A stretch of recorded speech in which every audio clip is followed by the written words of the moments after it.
જય શ્રી કૃષ્ણ ફ્રેન્ડ્સ, મારી ચેનલમાં તમારું સ્વાગત છે। આજે આપણે બનાવીશું એકદમ ટેસ્ટી, ખૂબ જ ઝડપથી બની જતા સૂજીના લોટના ખાટિયા ઢોકળા। ફ્રેન્ડ્સ, તમને અચાનક ખાટિયા ઢોકળા ખાવાનું મન થાય અથવા તો તમારા ઘરમાં અચાનક મહેમાન આવી ગયા હોય તો તમે આ ટેસ્ટી સૂજીના ખાટિયા ઢોકળા ઝડપથી બનાવી શકો છો। તો મારો વિડીયો એન્ડ સુધી જરૂર જોજો અને મારી ચેનલમાં નવા હોય તો મારી ચેનલને સબસ્ક્રાઈબ કરવાનું ના ભૂલતા। તો સૂજીના લોટના ખાટિયા ઢોકળા બનાવવા આપણે જોશે લીલા ધાણા, 4 થી 5 મરચાં, આદુનો કટકો, 10 થી 12 લસણની કળી।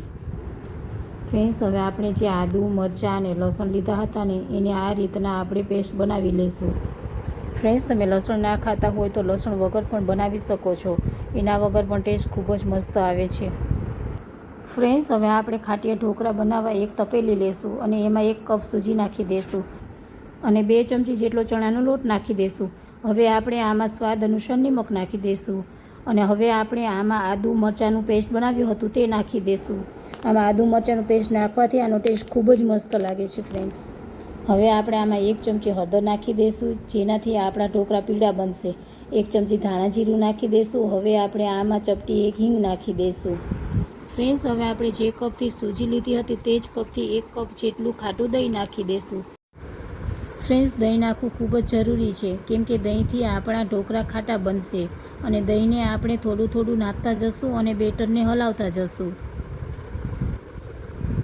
હવે આપણે આમાં થોડુંક પાણી નાખી દઈશું। હવે આપણે બેટરને આ રીતની 4 થી 5 મિનિટ સતત હલાવતા રહેશું જેનાથી આપણા ઢોકળા ખૂબ જ મસ્ત બનશે। હવે આપણે બેટરને ઢાંકીને 10 મિનિટ રેસ્ટ થવા મૂકી દઈશું। હવે આપણે એક ડીશ લઈશું અને એમાં આ રીતનું બધી બાજુ તેલ લગાવી લઈશું। ફ્રેન્ડ્સ, આપણી 10 મિનિટ થઈ ગઈ છે અને મને અહીં બેટર થોડું જાડું લાગે છે તેથી આપણે આમાં હજી થોડું પાણી નાખી દઈશું। ફ્રેન્ડ્સ, હવે આપણે આમાં 1 ઈનોનું પેકેટ નાખી દઈશું અને તેના પર થોડું પાણી નાખી બેટરને સરખી રીતે હલાવી લઈશું। તમે જોઈ શકો છો કે આપણે આ રીતનું બેટર તૈયાર કરવાનું છે। હવે આપણે આમાં થોડાક ધાણા નાખી અને બેટરને સરખી રીતે મિક્સ કરી લઈશું। ફ્રેન્ડ્સ, હવે આપણે બેટરને તેલ લગાવેલી ડીશમાં આ રીતના નાખી સરખી રીતે ફેલાવી દઈશું અને એના ઉપર આ રીતની લાલ ચટણી છાંટી દઈશું જેનાથી ઢોકળાનો ટેસ્ટ ખૂબ જ મસ્ત લાગશે।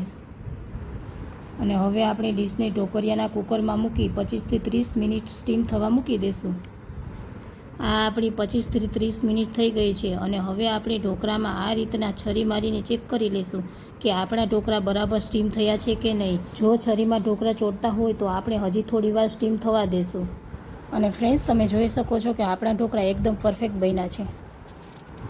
ફ્રેન્ડ્સ, હવે આપણે બનાવી લઈશું બહુ જ મસ્ત તડકા જેનાથી તમારા ઢોકળાનો ટેસ્ટ ખૂબ જ મસ્ત લાગશે। એના માટે આપણે અહીંયા એક તપેલી લઈશું અને એમાં 2 ચમચી તેલ નાખી દઈશું। હવે આપણે આમાં 1 ચમચી જીરું અને 1 ચમચી રાઈ નાખી દઈશું અને 1 સૂકું મરચું, તમાલપત્ર અને થોડાક લીમડાના પાન અને 2 લીલા મરચાં નાખી દઈશું।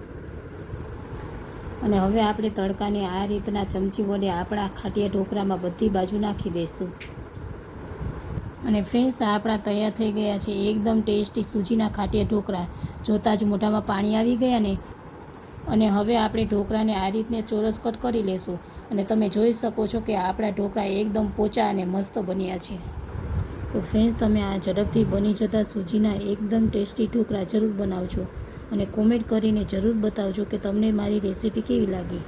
મારી મમ્મીનો વિડીયો સારો લાગ્યો હોય તો લાઈક, શેર અને સબસ્ક્રાઈબ કરી દેજો।